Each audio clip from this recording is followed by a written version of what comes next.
Okay, I'm going to show you guys how to make my favorite quail egg recipe. This is called Sunnyside Quail Toast. The first thing I do is I'm going to make a little place. I start off with my thumb and just kind of make this little place in the bread, just like that.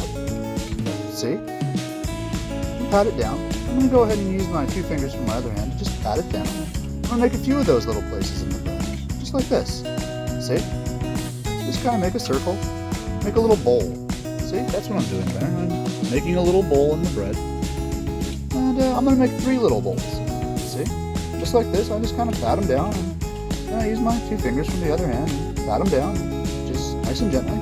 There you go. Just like that. Then I'm going to go ahead and take a quail egg.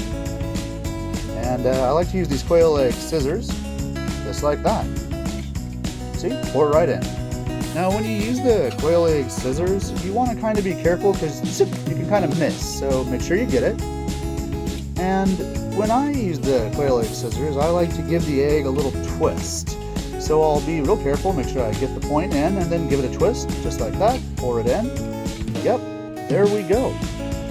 Just like that. See? Now, what I'm going to do is I'm going to go ahead and add some butter, because, you know, butter's great. Why wouldn't you add butter? Just like that. I'm just going to put it anywhere where there isn't an egg. Now, the reason I don't add the butter before I make the little bowls to put the eggs in is because then I would have butter all over my fingers. This way, I don't have butter all over my fingers. See? Just like that. Now I'm going to go ahead and turn on my convection oven and open it up. Very carefully, I'm going to place in my bread with the 3 quail eggs. Got to kind of be careful because the eggs are, eggs. Just like that. You can see my hand. But more importantly, you can see my toast toasted. Bing! Just pretend. It said bing. And the final product? Sunnyside Quail Toast. I'm telling you, it's delicious. You guys got to try.